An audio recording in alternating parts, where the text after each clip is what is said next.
Alright, so blessings. So this is part two to a series that I'm doing, Lion King Spiritual Message. And in my previous video, which was part one introduction, I spoke about the qualities and characteristics that certain characters within the movie Lion King withheld. I broke down the spiritual message that Lion King are essentially conveying, and it's just a straight hellacious fact that Lion King are depicting slash describing the current predicament slash condition of the so-called black man. And it's the fact that the so-called black man has lost his identity. He doesn't understand his culture and doesn't understand who he is, and doesn't understand or recognize that he has a higher power. And as a result of that, that's essentially impacting the current condition of the so-called black man, and essentially keeping the so-called black man at a lower state. All right. From a spiritual, psychological, and emotional perspective, he's very much weakened and docile because, for the reasons previously stated, he doesn't understand who he is from a cultural perspective, and once again doesn't understand that he's got a higher power. All right. So if you haven't already, I suggest you watch the introduction part one, where I go into further details about what I'm describing. And essentially this video right here, which is part two, would essentially be a branch slash extension of part one, so everything will make sense, and then that way you can understand things in its proper context. All right, so what I'm going to do is step by step break down this video and talk about the spiritual aspects as to what's going on, and essentially make people aware through the spirit of discernment that this is essentially very much fitting from a spiritual perspective.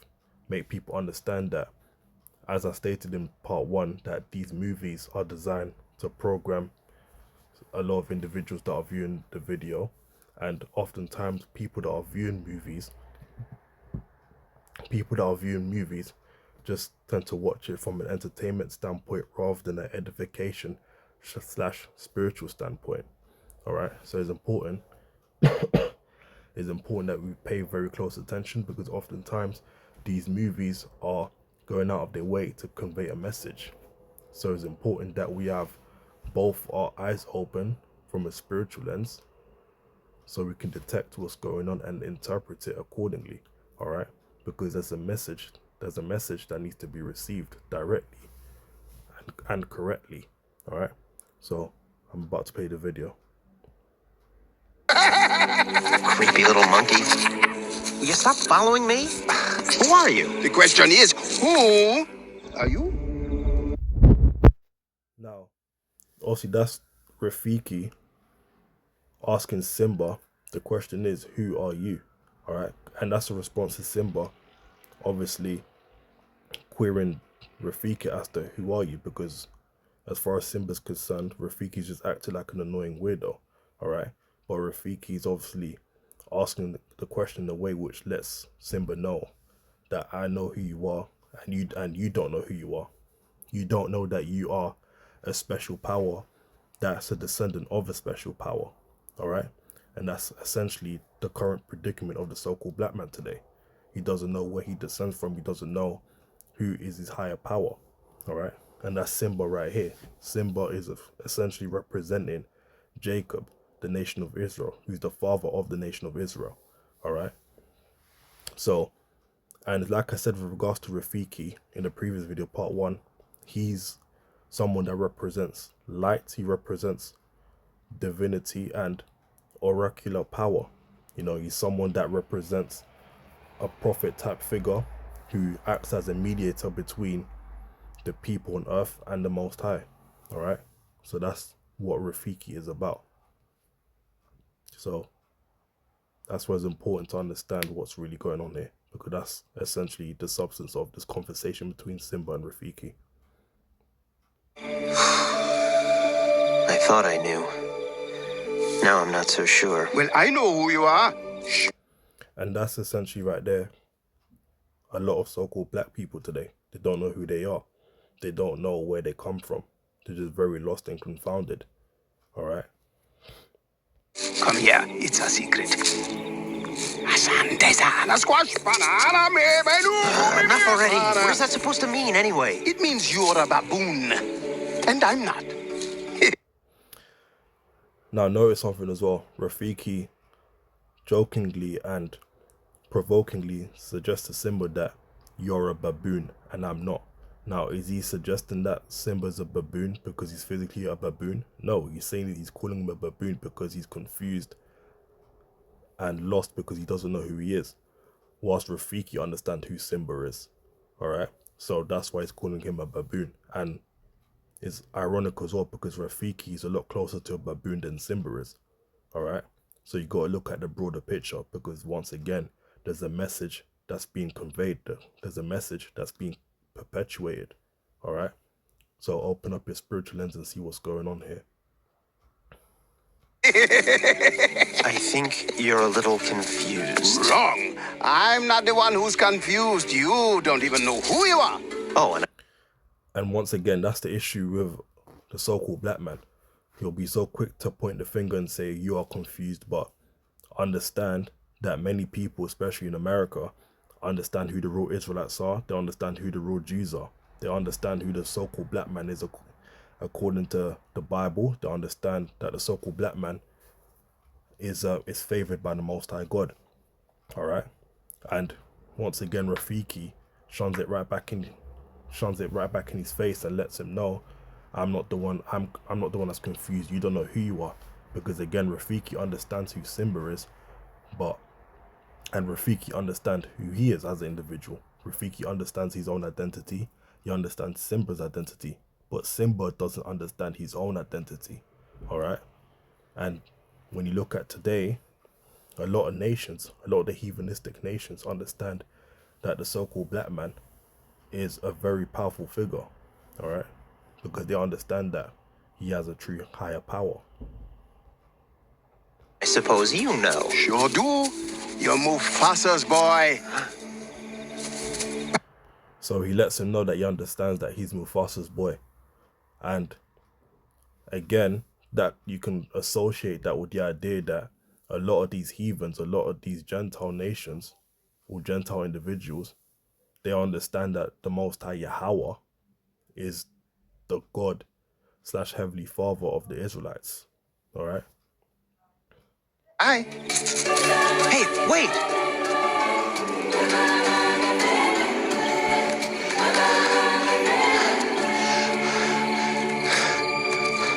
You knew my father? Correction. I know your father. So Simba asks Rafiki, do you know who my father is? Or out of like desperation and surprise, he queries, do you know my father? And Rafiki calmly suggests, yes, I know who your father is. I hate to tell you this, but he died a long time ago. Nope. Wrong again. Now Simba is convinced that Mufasa died a long time ago. Now physically that is true, Mufasa did die, he was killed. But if you want to look at it from a broader perspective, from a spiritual lens, yeah, that's essentially how the so-called black men of today see the Bible. That's how they see the Most High God. He has forsaken them. He doesn't care about them. He doesn't love them, because the question often is queried as to if there was a God, if the Most High, if the Israelites were the Most High's favorites, then why is he treating them like they are being treated today? Why is he allowing so-called black people to be treated the way they're being treated today? All right, but not knowing that the reason why things are the way they are because the Israelites as a nation completely transgressed the commandments that were stipulated by Yahweh, the Most High God. All right, so that's why a lot of so-called blacks are confused, oppressed, and depressed, and have developed something called cognitive dissonance to the point where they don't want to acknowledge the truth. They don't want to acknowledge the light, and that the Bible is their light, is their guide to having a successful life. All right, but they're not interested in knowing. Okay, and yeah, once again, Simba is convinced that Mufasa has died, and Rafiki's about to let him know that no, in the spirit, he's still alive and he's still with you. All right. And that's essentially the Most High. He's 100% with us should we turn from our wicked ways and understand that he is our higher power. He's alive, and I'll show him to you. You follow old Rafiki. He knows the way. Come on.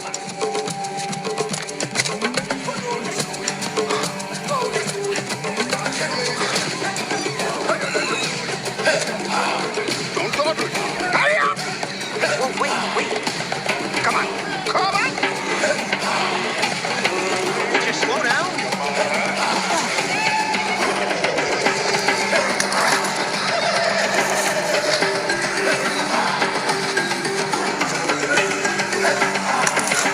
Stop!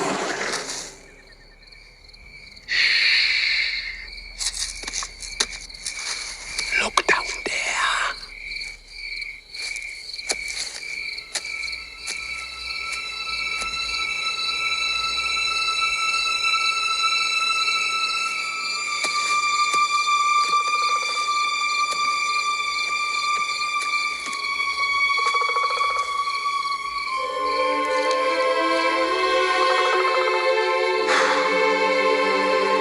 That's not my father.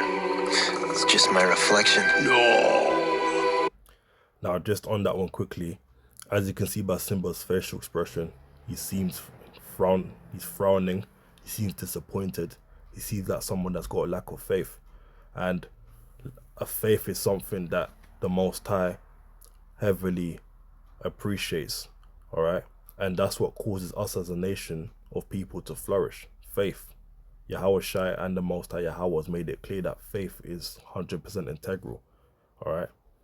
Because there's a saying in the book of James, faith without works is dead, all right? So it goes hand in hand. So as you can see here, once again, he's down and essentially being hard-headed and doesn't want to see the light, all right?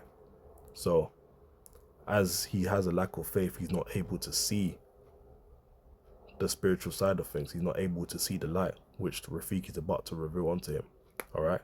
So once again, analyze Simba's facial expression, his body language. He's feeling hard-headed. He's frowning, and exerting a lack of faith. All right. And a lack of faith won't make you flourish in the eyes of the Most High. All right. Look hard.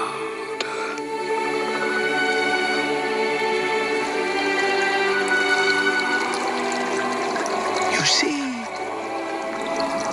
he lives in you. Now notice Rafiki says, see, he lives in you. And that's essentially how the Most High operates. He lives in us. His spirit's in us. Same way, when you look at, I believe it's Isaiah chapter 7, verse 14 to 15, it talks about how the Most High will put his spirit in Yahweh Shai. All right.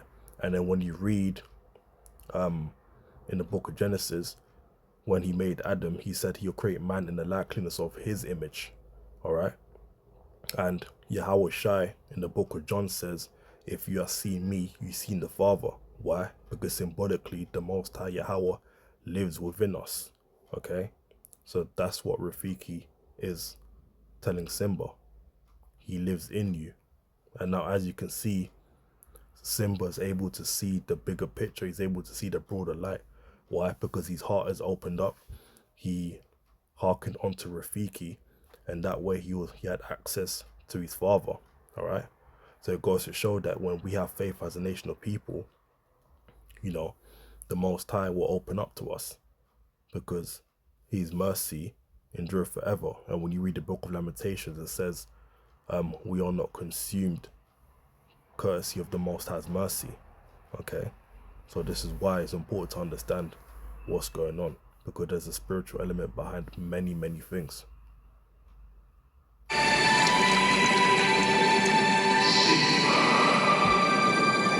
Father?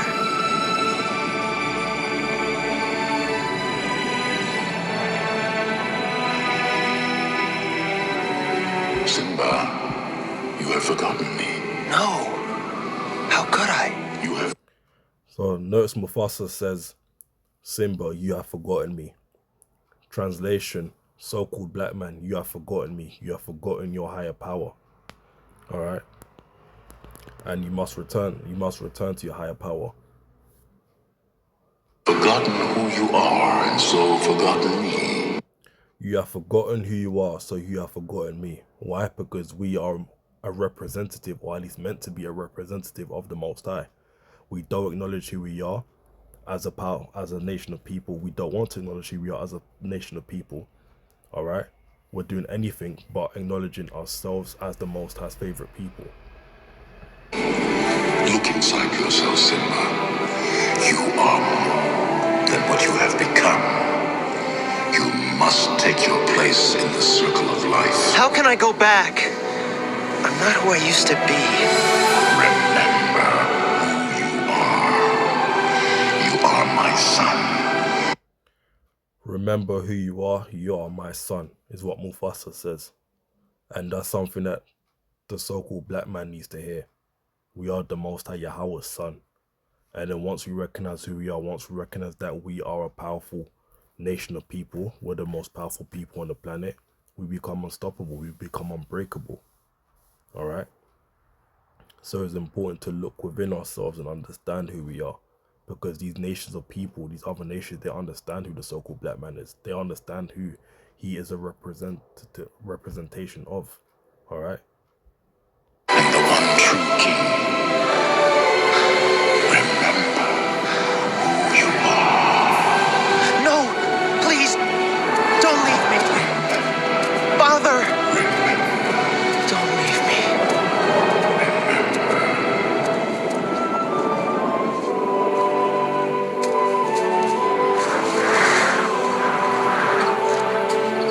What was that? The weather. Very peculiar, don't you think? Yeah. Looks like the winds are changing. Change is good. Yeah, but it's not easy. I know what I have to do, but going back means I'll have to face my past. I've been running from it for so long. Ow! Jeez, what was that for? It doesn't matter. It's in the past. Yeah, but it still hurts. Oh, yes, the past can hurt. But the way I see it, you can either run from it or learn from it. Ah, you see? So what are you going to do? First, I'm gonna take your stick. No, not a stick. Hey, where are you going? I'm going back! Good. Come on, get out of here.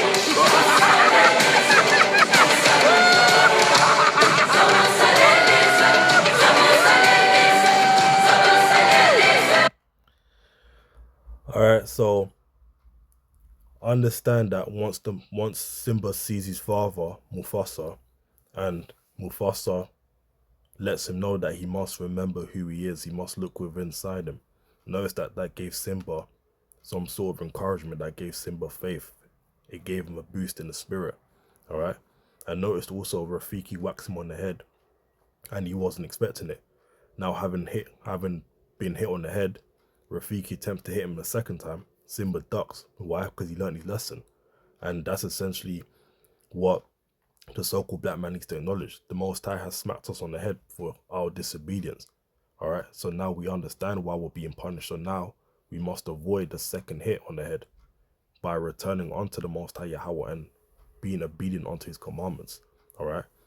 And additionally, this prompts Simba to go back to Pride Rock and fight his uncle Scar for the ultimate status as king.